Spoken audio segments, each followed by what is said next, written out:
안녕하십니까, 골든프렌즈입니다. 안녕하세요. 저희 오늘 퇴근들하고 왔는데 되게 힘든 밤이네요. 이번 주제는 저희 비센트 형부터 먼저 좀 시작을 해보려고 해요. 형, 오늘 주제 좀 소개해줘. 내가 이제 가져온 주제는 경매 물건들을 이제 볼 때마다 이걸 분석을 하는 방식에 대해서 한번 설명을 조금 이제 해보려고 해. 입찰을 하고자 하는 이제 물건들을 이제 고민을 할 때마다 정해진 틀이 있어서 이거에다가 이렇게 내가 직접 맞춰보고 이렇게 넣어보면서 이게 내가 입찰을 하기 좀 어느 정도 괜찮은 물건인지 이렇게 판단을 하는 이런 그 습관이 좀 있어. 지금 여기 있는 이 PPT 자료가 바로 내가 항상 사용하는 게 툴이야. 보면서 같이 설명을 해줄게. 제목에는 뭐 몇 월 며칠 날에 작성을 했고, 이제 경매 그 물건 번호 이렇게 이제 같이 나오고, 목차는 이래. 첫 번째 장에서는 이제 물건 현황과 권리 분석, 그 다음에 두 번째 장에서는 수익률 분석, 그리고 세 번째 장에서는 최종, 이제 그래서 여기에 뭐 그 입찰할 것인지 말 것인지 한다면 입찰가 얼마로 해서 할 것인지에 대해서 이렇게 최종 결론 이렇게 내리는 이런 순서이고, 물건 현황은 보통 이런 식으로 해. 내가 예전에 입지 분석하는 법에 대한 얘기를 한 적이 있었잖아. 자주 했지. 그치, 많이 했지 사실은. 직교 확환 보통 여기 항상 기억하지, 직교 확환. 그 순서대로 이 하나의 물건을 가지고 이게 하나하나의 그 입지 요소들이 어느 정도의 수준인지 수준을 판단을 하고, 거기에 대한 내 멘트, 내 생각들을 적고, 이렇게 해가지고 이런 식으로 물건 분석 체크리스트를 하나 만들어 거기서 계속 사용하고 있어. 그러면 이제 뭐 사건 번호 있고, 주소 있고, 감정가, 최저가, 매매가, 전세가, 그 다음에 몇 평인지, 세대수, 층, 그 다음에 이런 거 다 이제 들어가고, 그 다음에 여기가 제일 중요해. 실제 이 물건의 입지가 어느 정도인지를 내가 판단을 해보는 거야. 그래서 예를 들어서 지금 내가 가져온 이거는 이제 강북구 미아동에 있는 벽산 라이브 파크야. 참고로 이거는 이제 지금 다 끝났어. 낙찰이 이미 다 된 물건이야. 그래서 여기가 일자리는 강남 기준으로는 얼마나 걸린다, 뭐 이런 것들도 하고, 교통은 이제 뭐 여기 앞에 어떤 지하철이 다니고, 뭐 버스 같은 거랑 어떤 게 다니고, 뭐 이런 것들이 다니는 것들. 학구는 이제 뭐 초등학교가 있는지, 주변에 괜찮은 학군들이 있는지, 그 다음에 주변 인프라가 어떤지, 기타 전체적인 의견 같은 거 넣고, 권리 분석 내용 간단하게 넣고, 이렇게 해서 한 장으로 이 물건이 어떤지에 대해서 이렇게 확인할 수 있도록 이렇게 내가 체크리스트를 이렇게 만들어가지고 만들어놨어. 그러니까 세팅을 해놨어. 그래서 이거를 이제 엑셀 자료로 이제 만들어가지고 내용을 붙여 넣어서 여기다가 PPT로 만든 다음에, 오른쪽에는 그 호갱노에서 지금 현재의 실거래가, 특히 이제 매매가랑 전세가가 얼마나 되는지 둘 다 알아야 하는 이유는, 만약에 내가 이걸 직접 들어가 산다고 했을 때는 전세가가 얼마 정도 얼마나 받쳐주느냐에 따라서 내 하방 지지선이 결정이 되기 때문에 그런 거고, 만약에 내가 이걸 전세를 주어가지고 세팅을 한다고 했을 때는 실질적으로 내 투자금이 얼마인지를 알 수가 있기 때문에 굉장히 좀 중요한 부분이라고 할 수 있지. 특히 실거래가도 중요하고, 뒤쪽에 다소 설명을 하겠지만 현재 호가랑 실거래가 내가 두 개 다 넣어놨어. 왜냐면 호가는 사실 매도하고자 하는 사람의 하나의 의견이자 희망 가격인 거고, 매수자와 매도자가 이제 그 실제로 양쪽의 니즈가 맞춰진 금액이 실거래가인 거잖아. 두 개를 다 봐야 되기 때문에 두 개를 다 이렇게 갖고 왔다. 그리고 간단하게 이제 지도 같은 거 갖다 놓고, 여기 어딘지 대략적으로 알 수 있게 해놓고, 최종 요약을 이렇게 밑에 적어놔. 뭐 입지가 어떡하고, 뭐 어떤 게 이렇게 뭐 여기에 대한 내 전체적인 의견 이렇게 넣는 걸로 해서 한 장을 이렇게 만들고. 이게 22년도 6월이잖아. 그러면 84 타입 치고는 좀 싸긴 하다. 물론 위치가 아쉬운 건 맞지만 그래도. 그치. 여기서 내가 최저가 지금 나와 있는 거는 밑에 가서 다시 한번 좀 설명을 좀 해줄게. 지금 이게 84제곱 기준인데 실거래가는 7억 1000인데 여기가 지금 최저가로 나온 게 5억 3천에 올라왔었거든.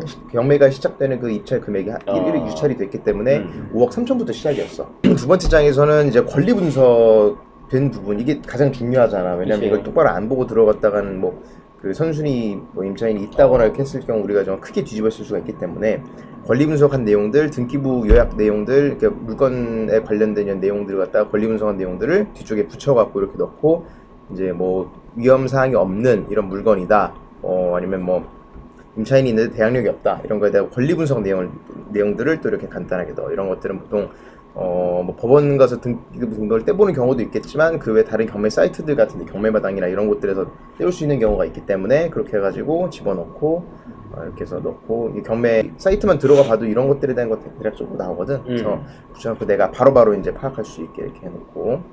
이게 사실 제일 중요한데, 난 항상 이렇게 경매 수익률 계산기를 하나 만들어가지고 좀 관리를 좀 하고 있어.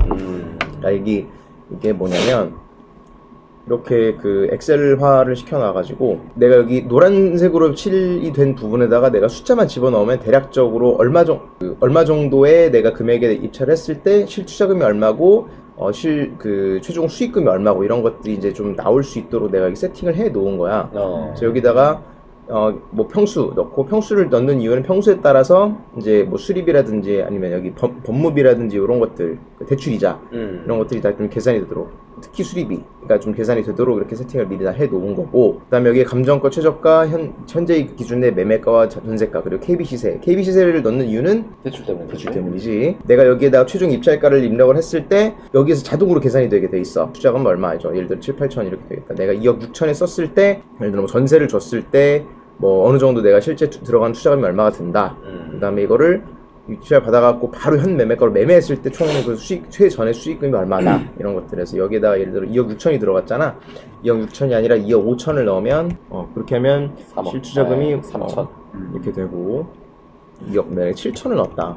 이렇게 해서 내가 최종 얼마 정도의 금액으로 이렇게 입찰하면 좋겠다라는 것들을 이제 최종적으로 알아보기 위해. 왜냐면 또 내가 입찰을 했을 때 그 입찰한 그 가격만 내가 부담을 하는 게 아니라 취득세 명도할 때 들어가는 명도비라든지 아니면 미납 관리비가 있으면 미납 관리비, 수리비, 대출 이자 같은 것 고려를 좀 해야 되기 때문에 난 이렇게 항상 계산기를 만들어 갖고 실제 입찰을 들어가기 전에는 주변의 낙찰 사례들을 좀 파악을 해가지고 얼마 정도 주변에 낙찰이 됐더라. 그래서 내가 얼마 정도의 입찰을 하면 조금 가능성이 있겠다라는 그걸 대략적으로 판단을 할 수 있도록 그렇게 세팅을 좀 해놓고 있어. KB 시세는 얼마다 해서 밑에는 실제 주변 낙찰 사례 같은 거 어느 정도를 쓰면 내가 낙찰을 받을 가능성이 좀 있을 것 같다. 그렇게 했을 때, 그리고 실제로 내가 이 정도의 돈을 벌 수 있겠다 라는 것들에 대한 내용들을 여기 내 밑에다가 이렇게 적어놓고 좀 메리트가 있는 매물인지 그렇지 않은지를 파악할 수 있도록 그렇게 한 다음에, 결론 부분에서는 이제 호가 같은 걸 적어주고, 임장을 가가지고 찍은 사진 같은 것도 넣어놓고, 평면도 이런 것도 뭐 참고용으로 넣어놓기도 하고 해가지고, 뭐 이렇게 해서 괜찮다, 입찰하기 들어가기 좋을 것 같다, 그렇지 않다 라는 것들을 이렇게 세팅을 좀 많이 해놓는 편이거든. 이걸 다 만드는데 좀 익숙해져가지고 한 30분이면 좀 만드는 것 같아.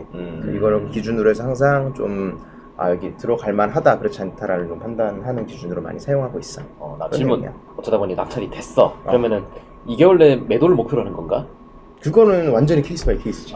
그건... 내가 들어갈 때 애초에, 그러니까 입찰해서 들어갈 때 이거를 뭐 매도 계획 자체를 애초에 세우고 들어가야 되는 거야. 내가 들어가서 살 목적으로 만약에 한 거라면 명도를 하고 수리를 하고 내가 들어가서 하는 거고, 그렇지 않고 뭐 전세를 줘가지고 어느 정도 갖고 있다가 매도를 치겠다라고 하면 전세가까지 계산해서 전세 세팅하는데 얼마, 몇 년 뒤에 나오겠다, 어느 정도 수익이 예상이 된다 파악해가지고 이렇게 들어가는 거고, 받자마자 바로 매도를 하겠다라고 했을 때는 이제 그 계산기에 보면 그것도 구하는 공식들이 다 있거든. 그래서 넣어가지고 이 정도에서 바로 매도를 쳐야 되겠다. 근데 사실 바로 매도를 친다고 했을 때 아무래도 요즘은 그렇게 유리한 상황까지는 좀 아니다 보니까 뭐 실제로 들어가는 금액들 자체가 많고 경쟁이 붙기 때문에 생각보다 좀 높게 재가를 써야 되는 경우가 많기 때문에 이런 걸 구매를 하려고 많이 알아보는데 등기부등본 보면 가압류도 있고 소유권 이전 등기 가처분 뭐 이런 것도 있고 채권자들이 막 엄청 많은 것들이 많더라고. 그치.